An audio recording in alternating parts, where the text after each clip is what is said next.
gracias, Pedro. Buenos días a todos mis compañeros de mesa y a todas aquellas personas que, por lo que estoy viendo, hay más de 200 personas participantes, lo cual, pues, esta segunda edición, pues creo que también es un éxito, igual que la primera edición. La parte mía, que aproximadamente me llevará hasta las 11:05, como muy tarde, ¿vale? Va a tratar lo que sería la gestión de la prevención de riesgos laborales, basándome un poquito en lo que ya tanto Augusto como Juan Frijo han comentado en lo que serían sus brillantes aportaciones anteriores. Deciros que la gestión de la prevención de riesgos laborales, según los datos que tenemos a nuestro alcance, pues prácticamente casi un 100% de la modalidad organizativa se lleva a través de un servicio de prevención ajeno, lo cual pues, puede ser una ventaja o un inconveniente para determinados casos. En este caso, sobre el que me voy a centrar principalmente, pues conlleva la realización, la concertación, la contratación de lo que serían las actividades tanto técnicas como médicas, y como veremos en mis próximas diapositivas, este concierto pues, se alimenta de una serie de anexos en los cuales pues, lo que serían esas mediciones, en las que concretamente el tema del polvo y la sílice tienen gran relevancia en la jornada de hoy. En aquellos casos donde el servicio de prevención propio o el servicio de prevención mancomunado, o bien un servicio de prevención mancomunado, iríamos a lo que sería una auditoría reglamentaria. Deciros que para gestionar la prevención de riesgos laborales no tenemos más que dos cosas. Por un lado, considerar lo que sería la normativa, que bien han comentado tanto Juan como, en este caso, como Augusto, y por otro lado, integrarse de manera eficaz. ¿Cómo se integra de manera eficaz? Pues sinceramente, y siendo claro, pues empleando recursos tanto humanos como económicos para llevar a cabo una actividad, en este caso la identificación, evaluación y control del polvo y la sílice en los ámbitos tanto mineros como no mineros. En cualquier caso, pues bueno, sabemos que tenemos que llevar a cabo esa gestión a través de un plan de prevención donde se establecen la estructura organizativa, las funciones, las responsabilidades, la evaluación, la planificación, etcétera, etcétera. Seguimos lo que sería el documento de seguridad salud, esa ITC, la 101/2006, para actividades mineras, en las cuales pues, hay cierta sombra y luces en este sentido. Yo en algunos casos en los cuales me han preguntado si es un establecimiento minero o no, pues bueno, siempre utilizo la diapositiva de Juan, en el cual en el artículo 138, si aparece recogido o autorizado por la autoridad minera, entiendo que es una actividad minera. Si no, pues iríamos a trabajo, como bien ha comentado César, con T mayúscula. A partir de aquí partimos de lo que sería una evaluación, una serie de estudios específicos y una planificación de la actividad preventiva, sin olvidar pues, que hay otros aspectos relacionados con la gestión de la prevención, como puede ser la vigilancia de la salud o también incluso la coordinación de actividades empresariales, las cuales, pues bueno, creo que me ha parecido ver alguna pregunta por ahí en la cual habla del polvo que generan instalaciones anexas respecto a lo que sería mi propio centro de trabajo. Y por último, lo del tema de trabajadores especialmente sensibles, pero esto es una pregunta más que obvia. No entran dentro estos trabajadores especialmente sensibles dentro de lo que sería la posible exposición a un agente cancerígeno dependiendo el tipo de especialmente sensible. En cualquier caso, en trabajadores de ETT, pues ya debemos de saber que no es posible emplearlos cuando hayan exposición a sílice cristalina respirable, al tratarse de un agente cancerígeno. Deciros que ese concierto no conlleva normalmente lo que serían las actividades técnicas totalmente necesarias y muchas veces incluso las médicas, y a los hechos me remito. Aquí aparece en estas tres diapositivas, tanto esta como las dos siguientes, donde pues, bueno, un servicio de prevención de amplia implantación de carácter nacional, pues bueno, no se consideran incluidas mediciones de agentes, en este caso químicos. Otra entidad, pues bueno, solo podrá considerarse completa y finalizada la evaluación de riesgos si se llevan a cabo una serie de mediciones que se concertarán aparte, ¿vale? Por lo tanto, digamos, nos dejan un poquito a los pies de los caballos esos conciertos, podemos llamar básicos, modalidad básica, ¿vale? Y también incluso pues, otra entidad, también a lo mejor por los colores podéis saber qué tipo de servicios de prevención son, en los cuales, pues bueno, aquí nos pide también lo que sería la contratación adicional con la aceptación correspondiente del presupuesto. Por lo tanto, digamos que el servicio de prevención ajeno, desde el punto de vista de la gestión preventiva, nos va a requerir en muchos de los casos lo que sería una concertación anexa, un anexo a ese concierto, donde se lleven a cabo lo que sería cuál es el ámbito o cuál es el número de mediciones, etcétera, etcétera. Deciros que en un estudio sectorial que hemos realizado para un sector minero, pues nos lleva a cabo lo que sería, pues no cierta preocupación, pero sí también que sepamos que gestionar la prevención, ya he dicho antes que tiene un coste, pues nos habla de una horquilla de mediciones desde 90 euros, lo cual puede ser un coste no voy a decir ridículo, pero muy bajo, hasta mediciones por puesto y por unidad de medición de 600 euros por medición, lo cual me parece una barbaridad, lo cual, pues bueno, me salió de todos los informes y empresas que participaron un coste promedio de 296 euros por medición. Y también el tema de vigilancia de la salud, que conllevando lo que sería esa placa y cumpliendo con el protocolo de vigilancia de la salud al cual hacía mención Augusto, si nos encontramos también una horquilla no tan amplia, estaríamos hablando de 72 euros a 163, lo cual estaríamos hablando de una media de unos 100 euros por medición. Aquí digamos que lo que sería el margen es un poquito más reducido, incluyendo lógicamente lo que sería la placa de tórax. Lo cual, pues bueno, estamos viendo cómo las actividades técnicas, gestionar las actividades técnicas ya de partida solamente sabiendo si hay o no hay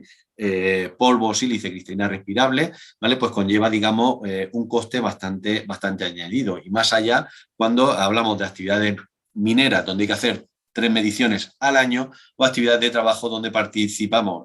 contemplamos lo que sería la norma UNE, la 689, en el cual pues debemos de partir de 3 mediciones para empezar a saber si estoy expuesto a polvo, pudiendo llegar incluso a 6 mediciones por grupo de exposición similar.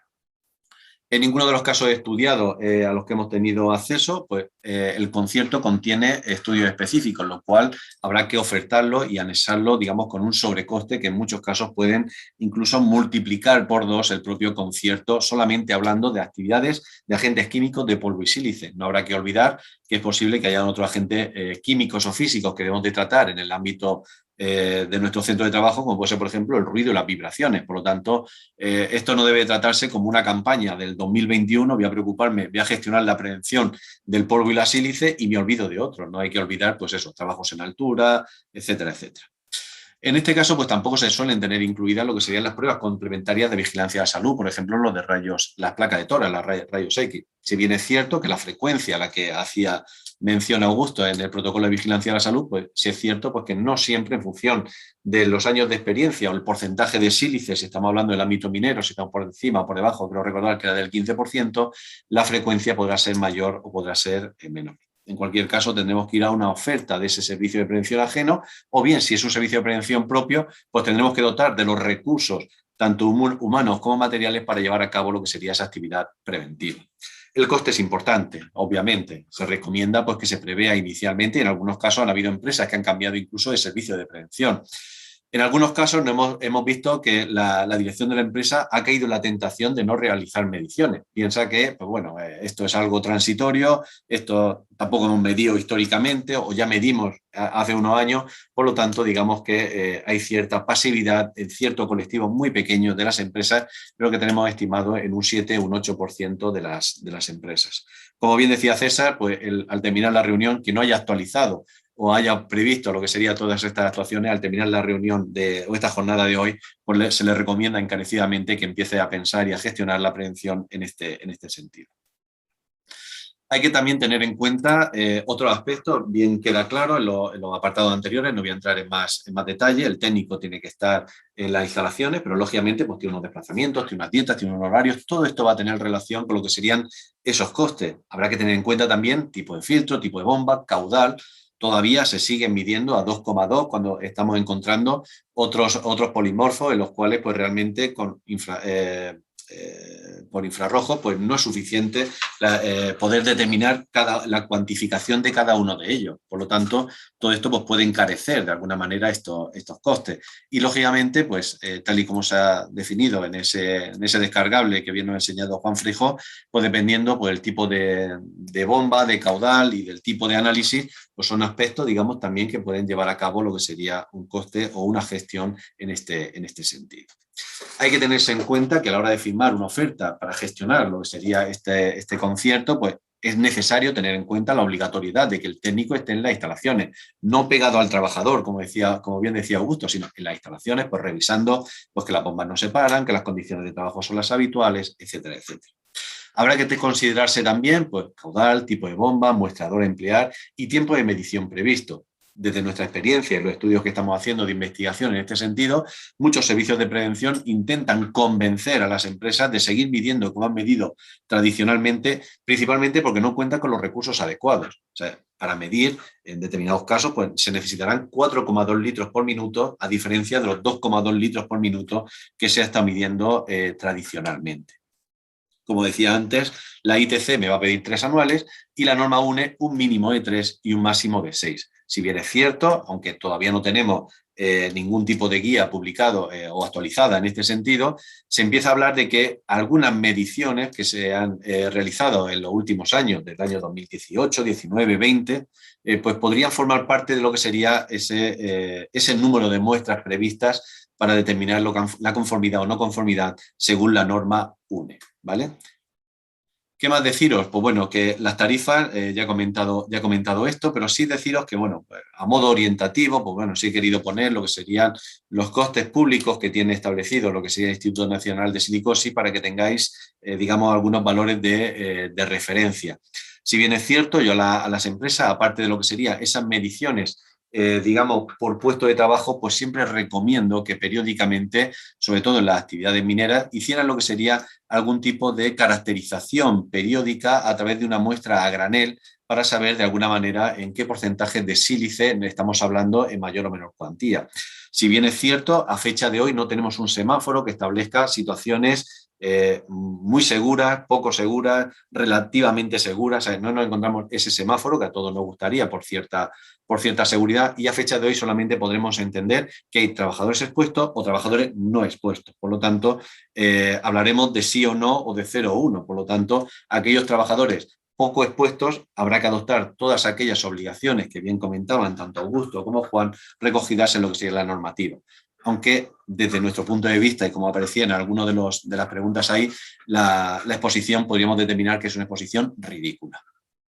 Hay algunos laboratorios autorizados, tenéis ahí el enlace, no voy a meter en este tema. Deciros que la enfermedad hay que gestionarla, lo que sería la exposición a sílice y a polvo en general hay que gestionarlo porque están apareciendo lo que sería pues determinadas enfermedades profesionales y es un fiel reflejo de cómo se están realizando las cosas en determinados sectores o bien los porcentajes de sílice que conllevan determinados sectores a la vista de las estadísticas que ha comentado César en un inicio. Si bien es cierto, pues tenemos una serie de valores límite, pero en cualquier caso, si superamos el valor límite, está claro que hay una correlación directa en lo que sería riesgo de enfermedad, pero aún así, al estar hablando de un agente cancerígeno, tendríamos que estar siempre por debajo o muy por debajo de lo que serían esos valores límite a los cuales hace referencia el Instituto Nacional año tras año o los propios que aparecen en la orden TED de la ITC del polvo. En cualquier caso, la gestión de los riesgos higiénicos se va utilizando lo que sería este flujograma, que tiene ya bastantes años. Tendremos que centrarnos en lo que sería la información, la identificación de lo que sería la posible presencia de ese agente, en este caso cancerígeno, por puesto de trabajo. A partir de aquí, medimos y valoramos y controlamos, de tal manera que lo que tendríamos que ir a lo que sería una identificación que podría ser estimativa. En este caso aparece lo que sería un recorte de la guía para el control de exposición al sílice publicada por el INS, la anterior, la que no, digamos la que está vigente, pero no sobre la que se está trabajando. Imagino que Juan estarán trabajando en una tabla similar a esta. Podríamos identificar también zonas en las cuales podemos determinar zonas más de mayor exposición o menor, pero en cualquier caso todos serían trabajadores expuestos. Esto no quita que podría planificar, priorizar en algún sentido, si en la zona, por ejemplo, de silo o en la zona de molienda hay un mayor nivel de exposición frente a otros, como puede ser la zona, por ejemplo, de apilado o almacenamiento, donde los niveles pueden ser un poquito inferiores. En cualquier caso, las obligaciones van por todas las partes por igual, en cualquier caso, cualquier lugar del centro de trabajo. Es importante, voy saltando un poquito, es importante, podríamos utilizar incluso para la identificación medidores en tiempo real, que no hay que confundir con lo que sería la evaluación o lo que sería la medición. En este caso, un medidor similar como este pues sería útil para determinar una especie de mapa en el cual podría de alguna manera saber cuáles son los focos, localizar esos aspectos, digamos, donde tendría que centrarme de alguna manera. Una de las reflexiones que podría plantearse cualquiera de las personas relacionadas con la gestión del polvo y la sílice es si medimos o implantamos medidas. No hay que obviar que medir es obligatorio y no hay forma de escaparse de lo que sería la medición. En cualquier caso, si hay un riesgo evidente, por ejemplo, en la zona de prensado, en la zona de molino o lo que sea, donde hay una gran presencia de polvo, pues sinceramente, independientemente de que me marque cuatrimestralmente la orden TED mediciones cuatrimestrales, podría de alguna manera, pues en lugar de medir a lo mejor en enero, pues medir en abril, o en lugar de medir ahora en octubre, pues a lo mejor medir en diciembre, pero llevando a cabo algunas actuaciones relacionadas con lo que sería el control o la aminoración del polvo en esos lugares.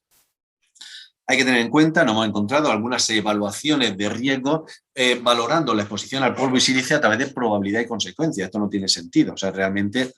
yo podría identificar en una evaluación de riesgo la posible presencia, pero el evaluar con probabilidad y consecuencia no conlleva, digamos, una evaluación eficaz, una evaluación rigurosa. Siempre hay que medir, ¿vale? En este caso, pues bueno, yo lo puedo identificar, no evaluaré con probabilidad consecuencia a nivel de riesgo, pero sí llamaré la atención en mi evaluación, pues que tengo que hacer una medición para comprobar en ese grupo de exposición similar la posible presencia de polvo y sílice y determinar la idoneidad de esas medidas adoptadas.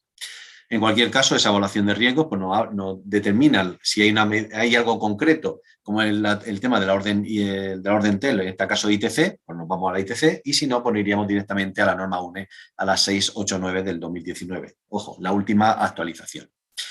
Esto lo salto, que lo ha comentado Juan, dentro de, digamos, de los descargables que tienen dentro de su página web, donde relaciona lo que serían tipos de muestreadores, caudales y tiempos de medición mínimos, pues si medimos menos, la gestión de la prevención va a ser basado en algo que es poco real o fuera de lo que sería el sentido que nos llega a la realidad. Deciros que como observaciones hay que tener en cuenta, pues no hacerse trampa al solitario, lógicamente, voy a ir un poquito más rápido, tener en cuenta lo que serían los valores límite existentes, en este caso partimos de 0,05, aunque en este año transitoriamente estemos en el 0,1, y considerar lógicamente pues una serie de actuaciones, tanto técnicas como informativas, formación, vigilancia de salud, equipos de protección individual, que en este caso tendríamos que ir a nivel 3, hay una pregunta por ahí, estamos en un cancerígeno, hay que garantizar la máxima protección posible y hasta la fecha las consultas que hemos hecho siempre a los órganos competentes siempre nos han dicho que hay que protegerse con nivel 3. ¿Qué más cosas comentaros? Pues bueno, la planificación conllevará también una revisión de la medición, en algunos casos cuatrimestrales, como nos dice la ITC, y en otros casos fue en función de la media geométrica, media aritmética o el parámetro J que aparecen en la norma UNE en la 689. Deciros que hay que documentar la gestión preventiva, no aparece en la ley de prevención, el artículo 23, aparece en el reglamento de los servicios de prevención, artículo 7, el Real Decreto 3997, el Real Decreto 665, artículo 9, en la propia ITC del Reglamento General, en el punto 8, y también pues, esa documentación pues, conlleva la realización de esas fichas que ya han comentado mis compañeros de mesa. Incluso en esa documentación, la norma UNE pues pone, digamos, un punto también importante donde ese informe de gestión de esa medición pues nos dice qué apartados como mínimo debería llevar esos informes de evaluación a la exposición laboral. O bueno, quien tenga la norma UNE, que lo consulte. El punto 6 aparece pues todo esto, identificación clara de los resultados, comparación con el valor límite, etcétera, etcétera. ¿Cuáles son los errores? Y ya estoy terminando. Identificados en la gestión, no se mide. Hay casos en los cuales, sorprendentemente, no se mide. Se identifica el riesgo de exposición al polvo con probabilidad de consecuencia, lo cual no es suficiente. Se recogen medidas preventivas genéricas y no alineadas con el 665, en alguna ocasión incluso insuficientes o poco concretas.